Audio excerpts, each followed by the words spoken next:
Ah là là, bonjour à tous, c'est Willistrad, très content de vous retrouver. Retour de la Ligue 1, 13e journée, 2 matchs étaient prévus ce vendredi soir, parce que lundi, il y aura Amiens-Lille, match en retard à cause de ce qui s'est passé au stade de la Licorne et de l'effondrement des tribunes, donc forcément 2 matchs, avec donc Amiens et Lille qui étaient prévus. Lille recevait Saint-Etienne, tandis qu'Amiens recevait Monaco.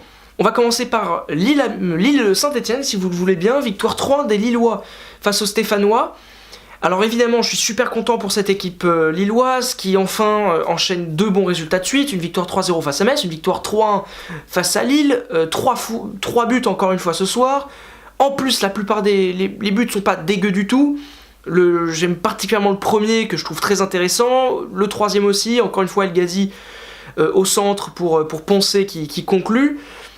C'est bien, c'est bien. Après, je vais encore une fois dire mais... je suis vraiment content, mais Lille a gagné donc 2 matchs sans que je vois particulièrement une évolution dans le jeu. C'est-à-dire qu'avant, Lille jouait plutôt pas mal, avait pas mal de problèmes, mais avait envie de jouer bien, mais ne gagnait pas. Là, Lille, pareil, ils jouent pas mal, ils ont plein de défauts, ils essayent de jouer bien, mais ils gagnent. Face à des équipes comme Metz ou Saint-Etienne, qui sont pas des équipes très sereines en ce moment, et qui, au moment où Lille les joue, ces 2 équipes-là sont en pleine crise. Metz, ça va pas du tout depuis le début de la saison.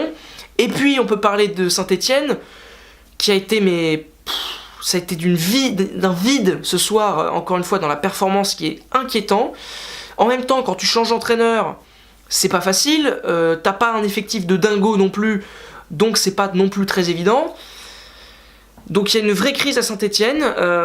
C'était pas non plus totalement illogique de voir les Stéphanois donc perdre ce soir. Mais ne rien proposer comme ils ont rien proposé, c'est pas normal. Quand ton meilleur joueur, encore une fois ce soir, c'est Perrin, alors que Perrin, c'est quand même le défenseur central, ça craint. Vraiment, ça va pas du tout. J'ai envie de laisser du temps à ce club-là pour se restructurer, parce que quand tu tentes de construire quelque chose et que tu détruis tout au bout de 3 mois, bon bah c'est compliqué quand même comme situation. J'ai envie de laisser du temps à Sablé, j'ai envie de voir ce que ça va donner. Galtier, c'était pas génial, mais il y avait au moins des résultats, il y avait une force, et il y avait du peps, et il y avait une passion qu'il n'y avait pas eu depuis très longtemps dans ce club-là. J'ai envie d'y croire avec Sablé. Maintenant, faut que lors des prochains matchs, ils montrent vraiment quelque chose. Là, j'étais pas trop exigeant, mais c'était d'un vide absolu, quoi. Le pire, c'est que malgré ce vide absolu, ils auraient pu arracher le 2-2 si Pajot se concentre un peu plus dans la surface de réparation sur une action où, alors je dis pas que 9 footballeurs sur 10 ou que sur 9 tirs sur 10, normalement ça va au fond, mais au moins 9 fois sur 10, ça c'est cadré, quoi. Là, la balle, elle part 10 mètres en haut, de 15 mètres à côté, c'est pas normal. Donc voilà, Lille s'est imposée, c'est tant mieux pour eux.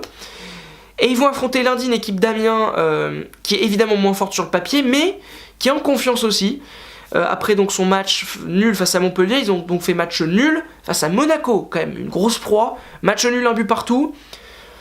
Monaco a pas été bon, pas bon sur une pelouse pas bonne, ça roulait pas, donc pas forcément propice pour créer du jeu. Mais c'est pas une excuse, les Monégasques sont passés un peu à côté. Ils auraient dû gagner facilement ce match, mais ils n'ont pas été bons aussi parce que Amiens m'a plu. Parce qu'ils ont évidemment défendu, ils ont mis du cœur, ils ont mis de l'agressivité, de la générosité, bref, tout ce que doivent mettre des footballeurs professionnels, notamment dans des situations comme celle-là, quand tu joues une équipe plus forte que toi. Mais il y a quand même du jeu. Il y a des trucs, le but qu'ils mettent, il est beau, c'est une belle action, c'est un beau contre, il y a des belles choses. Les joueurs offensifs sont pas super talentueux, mais ça essaye de jouer ensemble, ça essaye de construire quelque chose, et ça m'intéresse, c'est pas qu'une équipe qui bétonne, vous voyez. Vraiment, c'est pas une équipe qui ne fait que bétonner. Quand tu vois un mec comme Kakuta, qui est un super joueur, on le sait tous, c'était un espoir, etc. Ce mec-là, dans une équipe comme celle-là, il se marre. Franchement, il est libre de faire ce qu'il veut. Il fait des retours défensifs, et évidemment, il fait les efforts. Mais aussi offensivement, il a une forme de liberté, et ça fait plaisir de le voir comme ça. Amiens est peut-être un peu trop dépendant de lui, mais il est là, et cette équipe fait le taf. Donc non, c'était plaisant, et le match nul est pas non plus complètement mérité parce que Monaco aurait dû marquer un deuxième but à un moment. Même si Gertner n'a pas non plus eu énormément de taf à faire. Voilà, Monaco aurait dû en toute logique normalement gagner, mais le football n'est pas logique et ça permet de voir des surprises comme ça, qui sont plutôt bonnes, notamment pour le Paris Saint-Germain qui là a un boulevard pour s'échapper puisqu'ils vont affronter Nantes demain. Vasco vous fera d'ailleurs une vidéo là-dessus.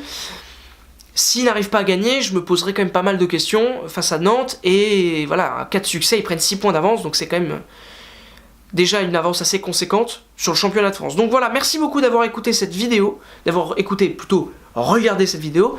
Merci beaucoup d'être là. Vous pouvez regarder donc les vidéos qui vont sortir pour tout le week-end Ligue 1 qui arrive. Également la vidéo prono qui est sortie il y a quelques heures déjà, bien rigolote, je vous la conseille sérieusement cette vidéo, et j'ai utilisé le terme rigolote, oui effectivement j'ai dit le terme rigolote. Demain donc vidéo sur PSG, Nantes et sur le multiplex si c'est possible, attention si c'est possible. Dimanche il y aura une vidéo évidemment sur le match entre Marseille et Bordeaux à Bordeaux, et un peu toute l'actualité qu'il y aura eu le dimanche, et bien sûr à la prochaine sur la chaîne Foot News. Je me lève pour éteindre la caméra. Ciao ciao ciao.